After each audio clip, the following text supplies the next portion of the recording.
This is the Transition Series, Topics for the EMT, Topic 9, Lifespan Development.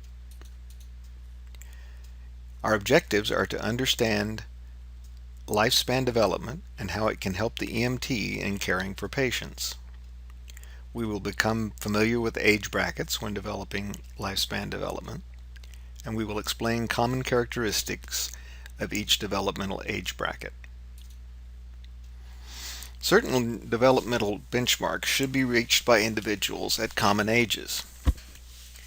It's easier to understand disturbances to a patient's psychological and/or physiological state if you first know what is normal for him.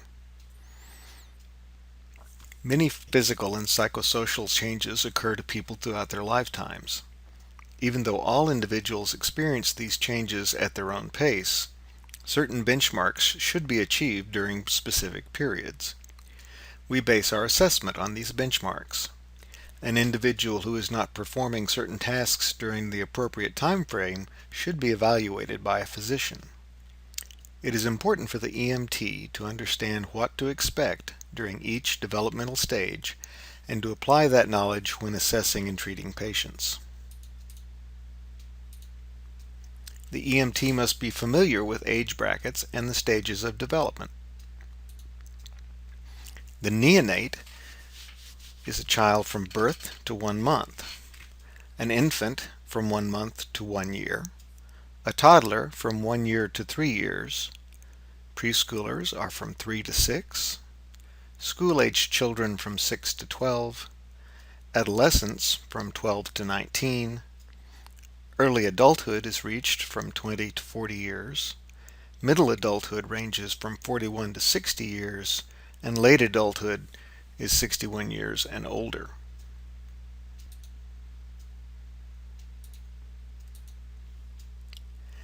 These are developmental milestones for infants.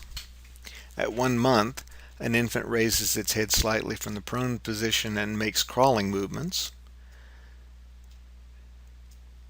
It has a tight grasp, follows the hand to the midline, and is alert to sound and regards the face, that is to say, looks into the parent's face. At 2 months, the infant will hold its head in the midline and lift its chest off the table. It will no longer clench the fist tightly and will follow objects past the midline. Infants at 2 months will smile socially and recognize their parents. At 3 months, they will support themselves on their forearms in the prone position and hold their heads up steadily. They will hold their hands open at rest, follow a stimulus in a circular fashion, and respond to a visual threat, such as a spider. They will produce coos, long vowel sounds in a musical fashion, reach for familiar people or objects, and anticipate feeding. By 4 months, they can roll from front to back, support themselves on their wrists, and shift their weight. They can reach their arms in unison towards a midline, and laugh, orienting to voice, and they enjoy looking around. At 5 months, they can roll back to front and sit unsupported. They sit supported. They can transfer objects from hand to hand. They have the beginning of consonants such as ah, goo. They can orient to a bell, turning their heads to the point of origin of the sound. At 6 months, they sit unsupported, putting the feet in the mouth in the supine position. They can reach with both hands, using a raking grasp. They can babble, making word-like sounds, and recognize strangers. At 7 months, they can creep along the floor, inspect objects, pick things up and put them in their mouths, and orient indirectly to a bell. By 8 months, they can come to a sitting position and crawl, and say words such as dada indiscriminately. At 9 months, they can pivot when sitting, pull themselves to a standing position and cruise, that is to say, walk while holding on to something. They can use a pincher grasp, probe with a forefinger, gesture, wave bye-bye, hold a bottle, and throw objects. They can say mama indiscriminately and start to explore the environment. They understand no and play simple games. By 10 months, they can orient directly to a bell. That's to say, look directly at the sound of a bell. By 11 months, they can say other words than mama and dada and follow a one-step command with a gesture.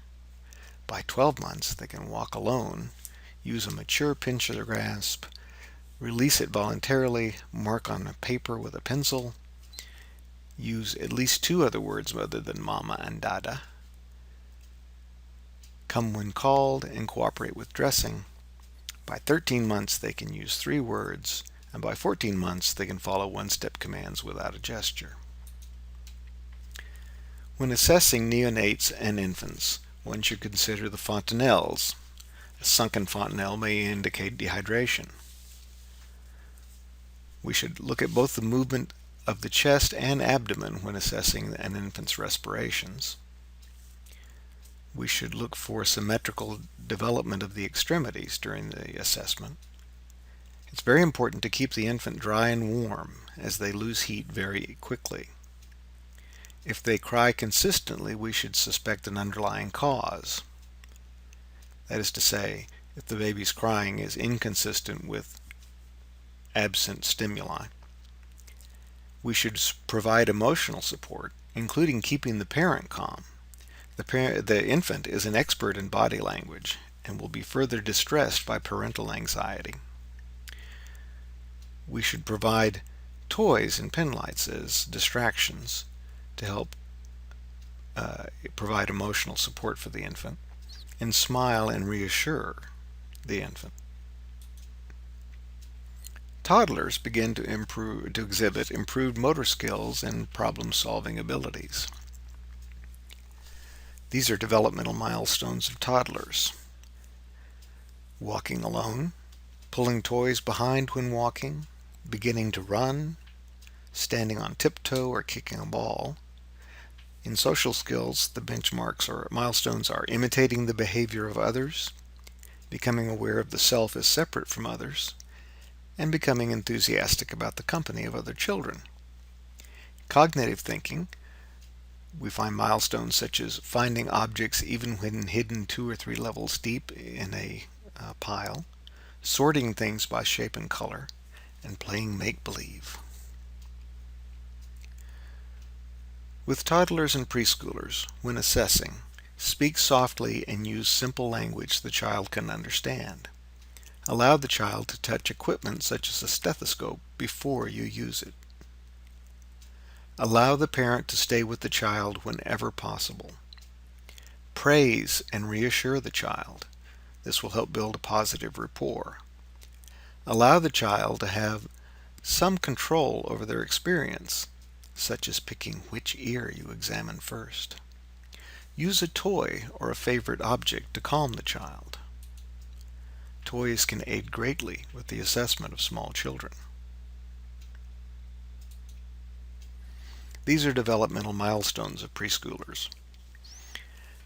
Physical milestones include climbing well, walking up and down stairs, kicking balls, running easily, pedaling a tricycle, and bending over without falling. Social skill milestones include imitating adults and playmates, showing affection for familiar playmates, taking turns in games, and understanding mine and theirs. In cognitive thinking, the milestones are making mechanical toys work by turning a crank or pushing a lever, playing make-believe, sorting objects by shape and color, completing 3- and 4-piece puzzles, and understanding the concept of two.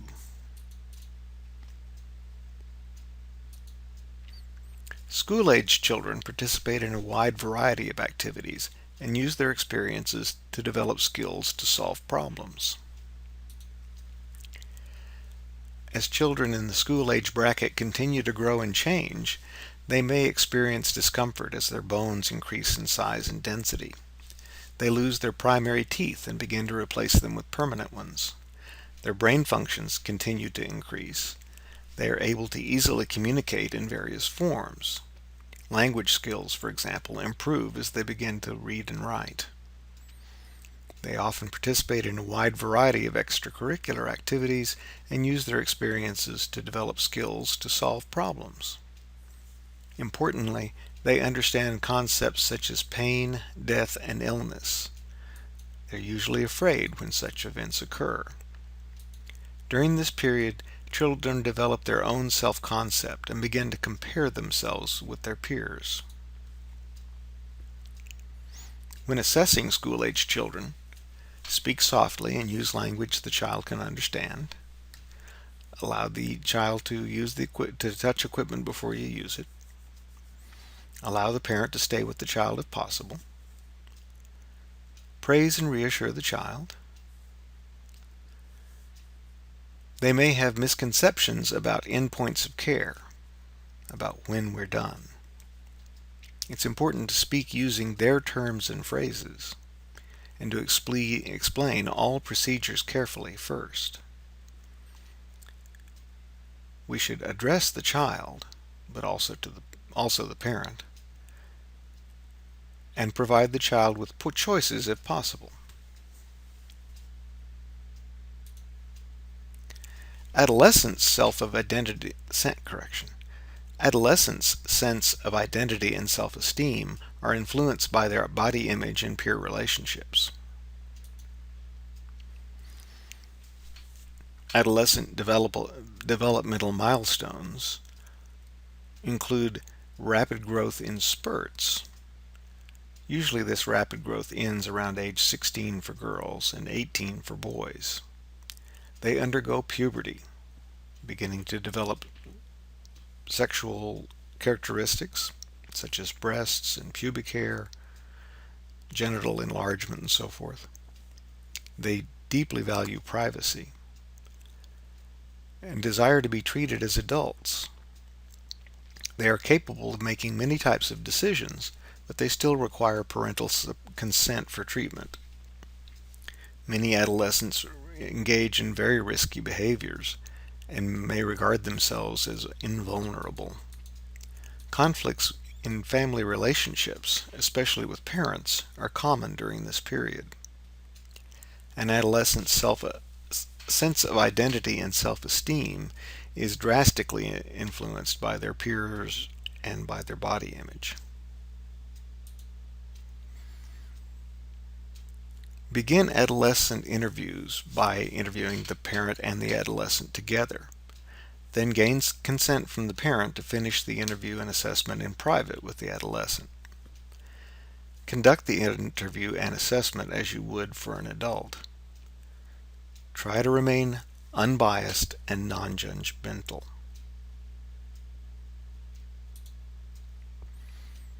Adulthood is generally grouped into 3 periods. In early adulthood, between 20 and 40, we reach our peak physical conditioning, then begin slowly to decline. We store more fat and generally gain body weight toward the end of this period, and form the habits that will influence disease states later in life, such as smoking or inappropriate diet. In the middle years, between 40 and 60, the body begins to deteriorate. Bone density decreases, muscle wasting begins, but it's usually not very significant. Middle-aged adults are able to function independently and are generally considered high functioning. In late adulthood, beyond 60 years of age, illness and disease occur with greater frequency. Most EMS patients are in their late adulthood.